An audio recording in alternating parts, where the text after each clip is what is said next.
So we took a day trip to Plitvice National Park. We were just there for one night. We stayed in a hotel up there. I had first heard of Plitvice, I think it was a PBS special, like a PBS nature special. It looked really cool. It's a series of lakes. They're tiered lakes, and they're connected by waterfalls. And ever since I saw that documentary, I'd wanted to go. And we were in Croatia, and I looked up how far away it was. It's about 4 hours. So yeah, we booked a bus and a hotel package. The bus, I think, was about 40 euros per person. It took about 4 hours each way. And the hotel package was, I think it was 110 per person. So it was 220 for the one night, but that included 2 meals. It included breakfast and dinner, which were both buffets. And it also included park tickets. And I think the park tickets, if you would have bought them individually, were like 30 or 40 euros. So I thought it was a pretty good deal. So the first day, the trail that we did was Trail H.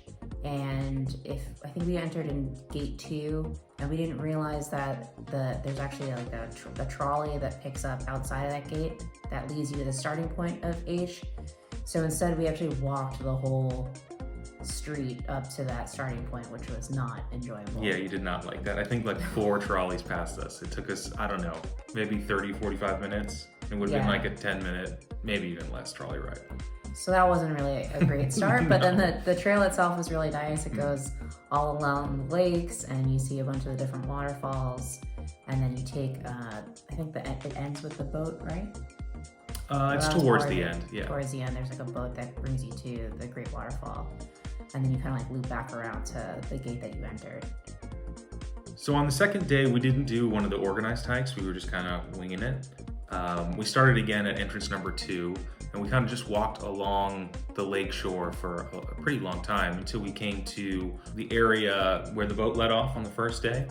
And we hiked up to like more elevated point, and they had some lookout areas, and you could see kind of the whole lake from a really high vantage point, which was pretty awesome.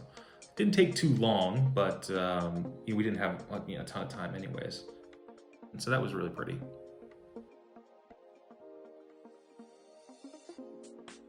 My favorite part about the park was doing one of the trails that actually was above the lakes, because you could see like a really great view of everything, and it wasn't as crowded. I think on the actual trail itself, it's pretty crowded, and there's a lot of people who are stopping taking pictures, and there's water on both sides of you, so you can kind of fall in. But yeah, when we did the trail that was above the lakes, that was really cool and had nice views.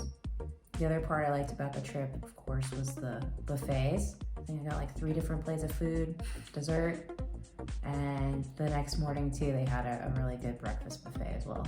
Yeah, the food was definitely better than I thought it was going to be. I had pretty low expectations, but it was good.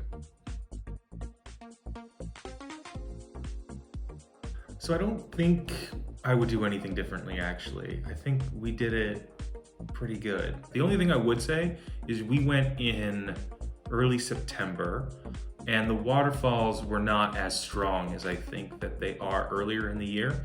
Just because like in the early spring with the snow melt and everything, the waterfalls are a lot stronger.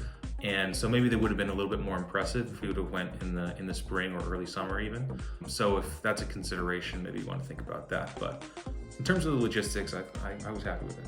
Yeah, I know we were considering maybe going for 2 nights, but I'm actually glad we just went for the one, because we had, like you said, the 2 full days. And if I would do something differently, I'd say the first day, we started around noon, and it was pretty busy. And so I really liked the second day better because we were able to leave earlier in the morning. I'd say leave early if you can. Yeah, I think a lot of people just go for the day. They just, they take the bus up in the morning, do the park, and then go back in the afternoon. So it's definitely less busy in the morning.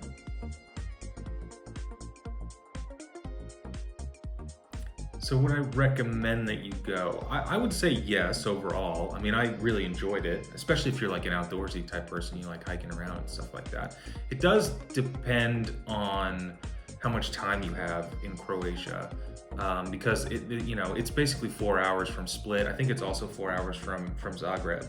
So it's a pretty significant day trip. I mean, if you're only here for a few days, you might not want to spend that kind of time. But if you do have a week or something like that, and you want to spend the day or even spend the night and do it, I would certainly recommend it. One thing to keep in mind, it is very busy. It was one of the more crowded national parks that I've been to. And like Cecile said earlier, there's a lot of people stopping to take pictures of the waterfall. The path is very narrow, so you kind of have to, dodge people, and so that might turn some people off, just about how touristy it is. But no, I'd recommend it. It was beautiful, and it was fun to hike around for the days that we were there. So yeah, I'd recommend it.